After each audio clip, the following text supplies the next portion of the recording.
Domain hosting টিউটোরিয়ালের আরও একটি নতুন পর্বে আপনাদের সকলকে স্বাগতম জানাচ্ছি। আজকের ভিডিওতে আমরা জানবো হচ্ছে কীভাবে একটা ওয়েবসাইটকে লাইভ করবেন তা শিখবো। তাহলে একটা ওয়েবসাইটকে লাইভ করার জন্য আপনার যে বিষয়গুলো জানতে হবে তা হচ্ছে প্রথমে আপনার ফাইল ম্যানেজার সম্পর্কে জানতে হবে। আমরা প্রথমে ফাইল ম্যানেজারটা দেখছিলাম এখানে, এখন চলে আসছে এখানে, কারণ এটা ড্রাগ অ্যান্ড ড্রপ করা যাবে। টেনে ধরে এদিকে যদি ছেড়ে দেন তাহলে উপরে চলে আসবে। দেখুন এই ফাইল ম্যানেজারে আমরা যদি ক্লিক করি, প্রথমে ক্লিক করলাম, আমরা অনেকগুলো এখানে ফোল্ডার দেখতে পাবো। ক্লিক করলাম, একটু লোডিংয়ের সময় নিচ্ছে। দেখুন এখানে অনেকগুলো ফোল্ডার আছে। এখানে ফোল্ডার সবগুলোর মধ্যে আমার কোন কোন ফোল্ডারগুলো ইউজ হবে তা আমাদের জানতে হবে। তাহলে এখানে অনেকগুলো ফোল্ডার থাকলেও সবগুলো ফোল্ডার আমার কোনো দরকার নাই, এবং সবগুলো ডিলিট করারও কোনো দরকার নেই, কারণ এগুলো যদি ডিলিট করে দিই তাহলে এখানে cPanel-এর কন্ট্রোল প্যানেলের অনেক সমস্যা হবে। এর জন্য আমরা প্রথমে করব কি, দেখুন public.html, এটাই হচ্ছে আমার গুরুত্বপূর্ণ অপশন। public.html এর ভিতর যা থাকবে সেটাই আমার ডোমেইনে ক্লিক করার পর লোড হবে।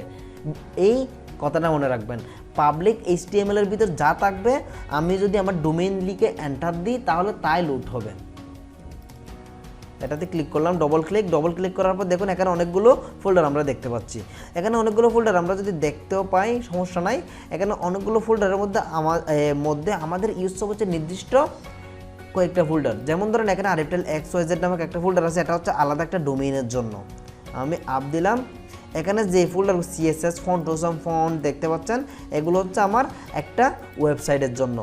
তাহলে আমরা প্রথমে করব কি, এখানে যে ফোল্ডারগুলো আছে তা আমরা কোনো কি করব না, চেঞ্জ করব না। আমাদের ডোমেইনটা হচ্ছে দেখুন milliontel.xyz, এটা হচ্ছে আমার একটা ক্লায়েন্টের VPN এর অ্যাপসের ফাইল ম্যানেজার ছিল, অর্থাৎ হোস্টিং ছিল, এজন্য। সো সমস্যা নাই, কারণ এটা হচ্ছে এখন সে ইউজ করতেছে না, তাই আমি এক্সাম্পল স্বরূপ এটা ইউজ করতেছি। দেখুন এটাতে ক্লিক করার পর লোড হলো কি আমার নাম অ্যান্ড দেন লরেন ইপসাম। সাইটটা লাইভ হইলো। এই সাইটে যে ডাটাগুলো এগুলো পড়ে আছে হচ্ছে আমার ফাইল ম্যানেজারের এই নির্দিষ্ট জায়গায়। ওকে, এই index.html এবং লাইসেন্স, মিলিয়নটেল ফন্ট হসসাin এগুলো। এখন আমরা একটা সাইট পাবলিশ করব। ধরুন আমি কিছু ইউজ করতেছি না, যেমন ধরুন এখানে যে ডাটাগুলো আছে আমি সবগুলো সিলেক্ট করে ডিলিট করে দিব একটা বাদে। আর এটা XYZ এটা ডিলিট করতে পারবো না, কারণ এর মধ্যে কিছু এক্সট্রা একটা ডোমেইনের ফাইল কি আছে পড়ে আছে। এগুলো আমি ডিলিট করলাম, কনফার্ম, ওকে, ডিলিট হয়ে গেল। দেন এখন আপ টু 1 লেভেল। তাহলে আমরা আমাদের সাইট লাইভ করার জন্য আমাদের ইউজ হয় কি, public.html। আবার cPanel-এ চলে আসলাম, এখান থেকে আমরা একটা সাইট পাবলিশ করবো। এখন যদি এখানে রিলোড দিই কিচ্ছু লোড হবে না, দেখুন কিচ্ছু নাই, কারণ আমাদের সাইটের ডেটাগুলো কি করে ফেলছি, আমরা ডিলিট করে ফেলছি, এর জন্য এখানে কিচ্ছু নেই। ওকে, তাহলে আমরা এখন সাইট পাবলিশার ইউজ করে সাইট পাবলিশ করব। সাইট পাবলিশার ইউজ করার জন্য আমাদের ডোমেইনের এই প্রপার্টিতে চলে আসতে হবে। এখানে দেখুন সাইট পাবলিশার নামক একটা অপশন আছে, এটাতে ক্লিক করুন। এটাতে ক্লিক করার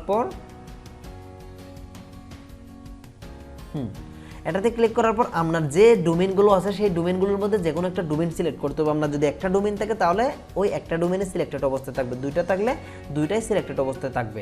যেমন এখানে দেখুন অনেকগুলো টেমপ্লেট আসতেছে আপনার সাইট পাবলিশ করার জন্য, premade template.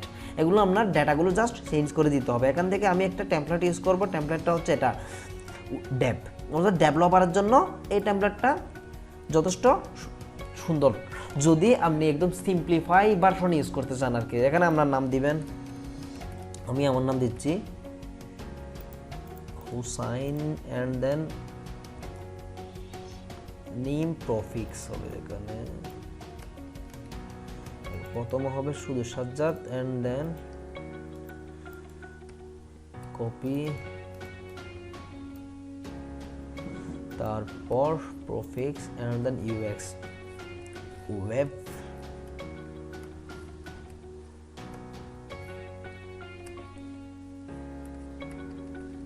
Web developer, and then phone number দিলাম, একটা দামি ফোন নম্বর দিয়ে দিলাম, ফ্যাক্স নম্বরে দিলাম,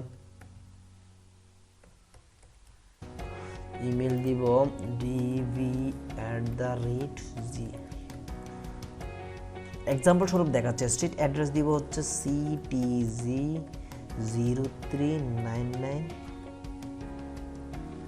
তারপর ফেসবুক ইউআরএল দিব fsevwk.com,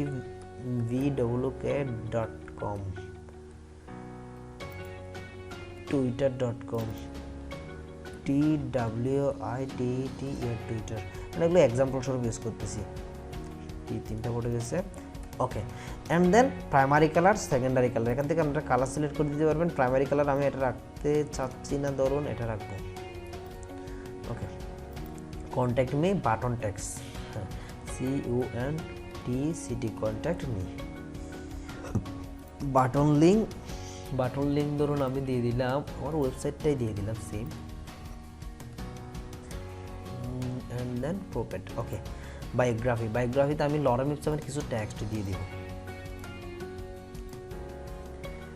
ডান।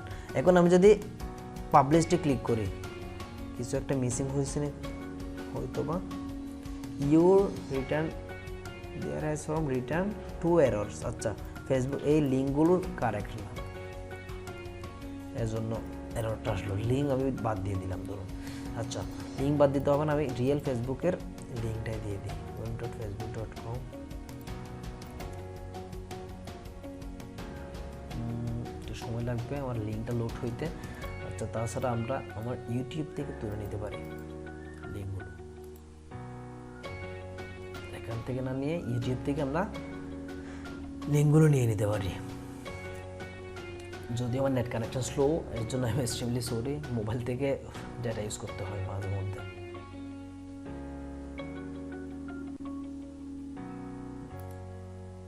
আমার চ্যানেলে চলে গিয়ে চ্যানেল ভিডিও ডিসক্রিপশন থেকে লিঙ্কগুলো আমি তুলে নিচ্ছি।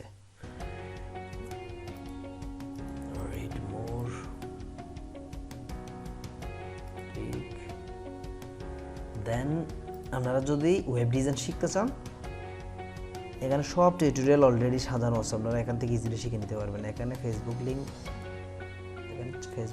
আমি কি ইউজ করি নাই? আচ্ছা, নো প্রবলেম, ভিডিও ক্যান্সেল। ওকে, জাস্ট আমরা লিঙ্ক ইউজই করব না, কারণ আমি ওকে লিঙ্ক আমরা ইউজ করলাম না। পাবলিশে ক্লিক করলাম, এখন পাবলিশড হয়ে যাবে, জাস্ট কয়েক সেকেন্ডের মধ্যে পাবলিশড হয়ে যাবে। তাহলে আমরা এখন সাইট পাবলিশার দিয়ে আমরা সিম্পলভাবে আমাদের সাইটটাকে কি লাইভ করতে পারবো। এখন আমি যদি ডোমেইনটাতে এন্টার দিই, তাহলে খেয়াল করবেন সেম টেমপ্লেটটা লুট হয়ে যাবে। খেয়াল করুন, Sajjad Hossain web developer, and then পিকচারে চলে আসলো কন্ট্যাক্ট মি। এই টেমপ্লেটটা কি হয়ে গেল, পাবলিশড হয়ে গেল, বায়োগ্রাফিও শো করতেছে। ওকে, তাহলে ডাউনলোড বিকার্ডে যদি ক্লিক করে একটা ফাইল ডাউনলোড হবে, যেটা আমরা কিন্তু দিই নাই। এটা হচ্ছে বিকার্ডের মধ্যে কি থাকবে, নাম্বার থাকবে আমার। ওকে, তাহলে এভাবে আমরা সাইট লাইভ করতে পারি। তাহলে আমাদের মনে রাখতে হবে কি, সামারাইজ যদি করি আজকের টিউটোরিয়ালটার, আমাদের প্রথমে মনে রাখতে হবে যে ফাইল ম্যানেজারের public.html এর ভিতরে যা থাকে তাই আমাদের ওয়েবসাইটে লোড হবে, এটা আমাদের ফার্স্ট মনে রাখতে হবে। ওকে, তো আজকের ভিডিও এতটুকু পর্যন্ত। নেক্সট টিউটোরিয়ালে আমরা আরও বেসিক অ্যান্ড অ্যাডভান্স কিছু শিখবো।